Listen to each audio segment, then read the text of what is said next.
सफल बने, समर्थ बने, पावन बने जीवन।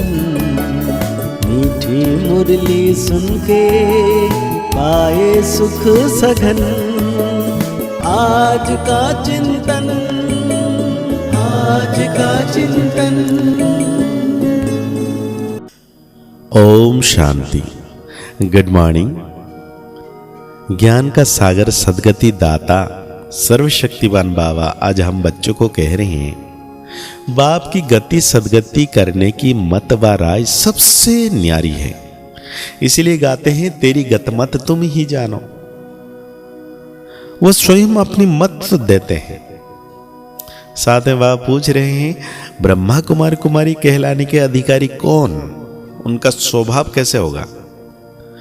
बाबा कहते हैं, जो बाप समान मीठे और प्यारे हैं, जो कभी मतभेद में नहीं आते, वही ब्रह्मा कुमार कुमारी कहलाने का अधिकारी है।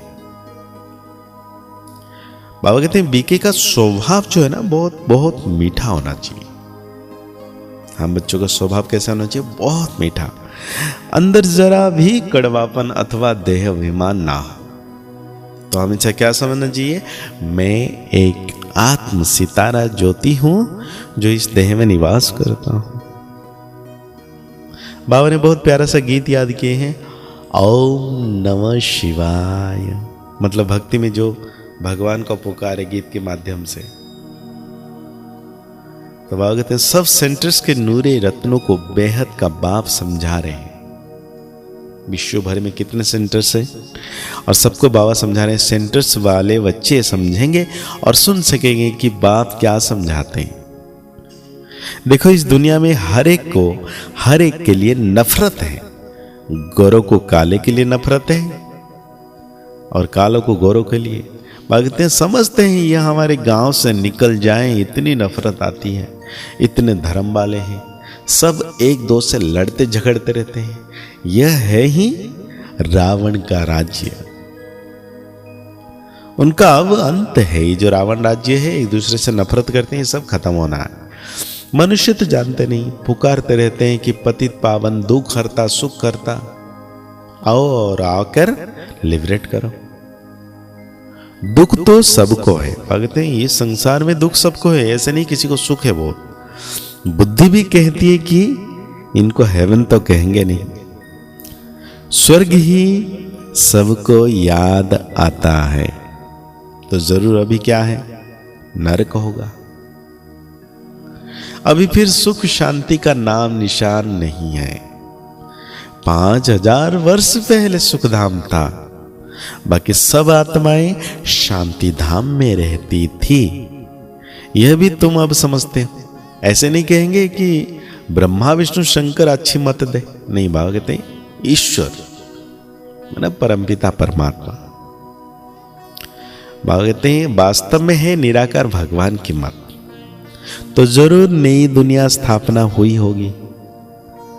भगवान ने तो सारी दुनिया में फेरा नहीं लगाया होगा, ना सारी दुनिया आ सकती है, ना भगवान सबके पास जा सकता है, ना सब परमात्मा के सम्मुख हो सकते हैं। कितने ढेर मनुष्य हैं। कोई बड़ा आदमी आता है, उनको भी कोई सब थोड़ी देख सकेंगे। इतनी सब मनुष्य आत्माओं को बाप आकर गति व सदगति देते हैं।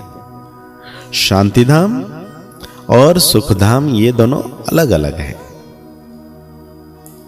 तो बाबा कहते हैं, जब तुम बताओ तभी हम जाने।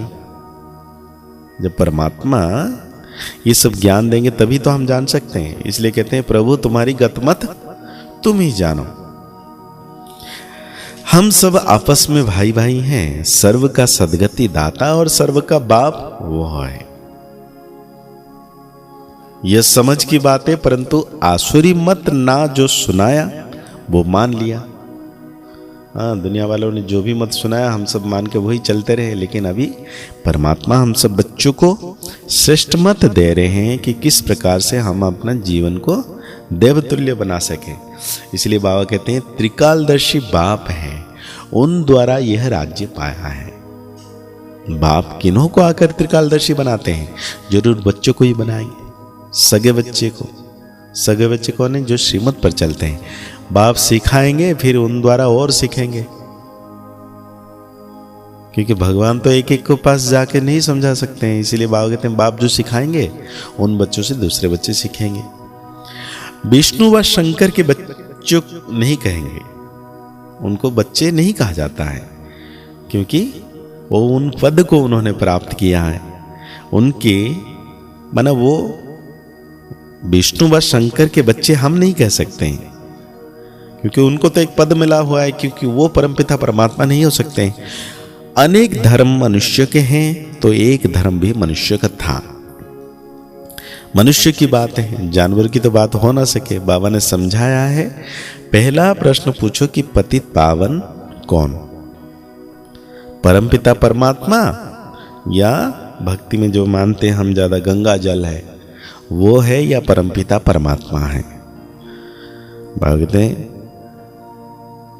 विष्णु व शंकर के बच्चे नहीं कहा जाता, तो इसलिए हम कौन हुए? परमात्मा की संतान। तो परमात्मा कौन है? पतित पावन है। तो बुद्धि ऊपर जाती है, ना कि गंगा जल। हाँ, पानी को कोई याद करने से पावन तो नहीं बनेंगे।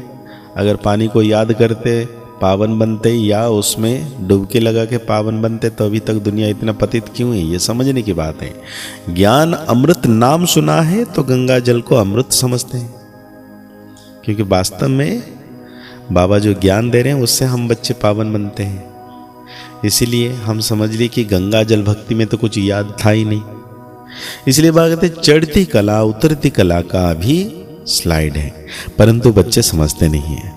हर एक बात पूछना चाहिए, यह पढ़ाई है।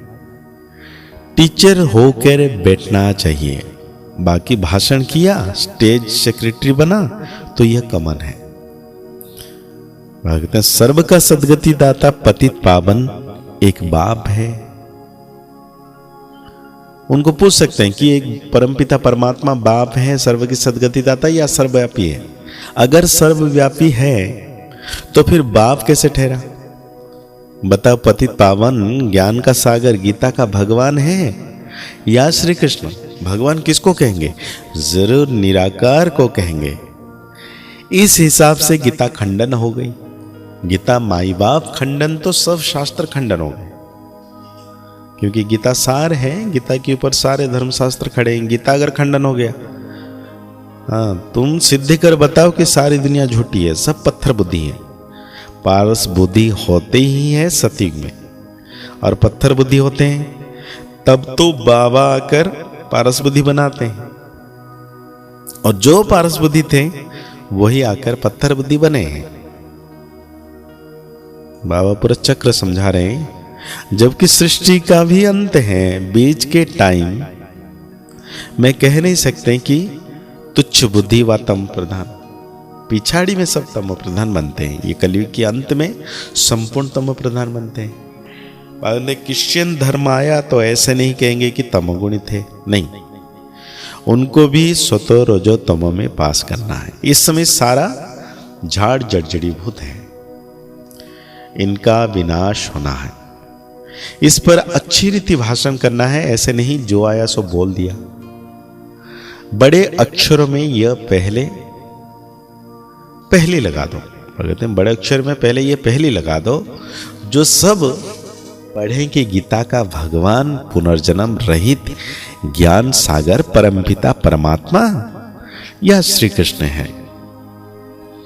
तो बाबा आज हम बच्चों को धारणा में कहते हैं आपस में राय कर विहंग मार्ग की सेवा करनी है, कभी भी मतभेद में नहीं आना है। टीचर बन सभी को अल्फ की पहचान देनी है। चढ़ती कला और उतरती कला का राज समझाना है। ज्ञान की पहेलियां पूछकर सत्यता को सिद्ध करना है।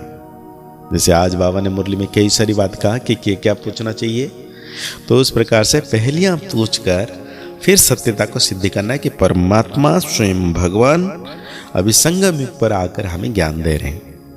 तो आज बाबा हम बच्चों को वरदान देते हैं, मास्टर दाता बन खुशियों का खजाना बांटने वाले। हाँ, हम खुश रहकर मतलब इतना खुशी प्राप्त हुई है, वो खुशियों का खजाना बांटने वाले, सर्व की दुआओं के पात्र भव।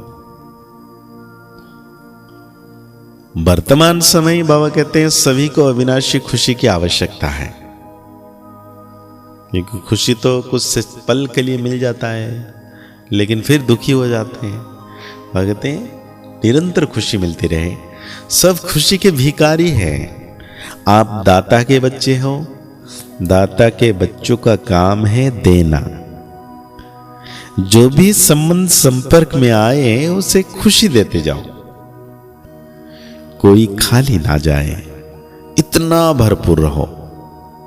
हर समय देखो कि मास्टर दाता बनकर कुछ दे रहा हूं या सिर्फ अपने में ही खुश हूं। जितना दूसरों को देंगे उतना सबकी दुआओं के पात्र बनेंगे। यह दुआएं सहज पुरुषार्थी बना देगी। तो आज बाबा हम बच्चों को स्लोगन दे रहे हैं, संगम की प्राप्तियों को याद रखो। हमें संगम युग में क्या क्या प्राप्ति हुआ है अगर याद रखेंगे तो दुख व परेशान की बातें याद नहीं आएगी। तो आज की मुरली के अनुसार हमें सोमन लेना है, मैं खुशियों की सागर की संतान, मास्टर खुशियों का सागर, मास्टर दाता हूं, मैंने सबको देना है। तो आज की मुरली के अनुसार जो भी हमें पॉइंट मिला है उसको चिंतन करते हुए निरंतर याद करना है कि सर्वशक्तिवान बाबा खुशियों का सागर मुझे खुशियों से भरपूर कर रहे हैं और वो मेरे साथ सदा है। मुस्कुराते रहिए, आगे बढ़ते रहिए, पुरुषार्थ करते रहिए, खुश रहें, स्वस्थ रहें, मस्त रहें। ओम शांति, ओम शांति, ओम शांति।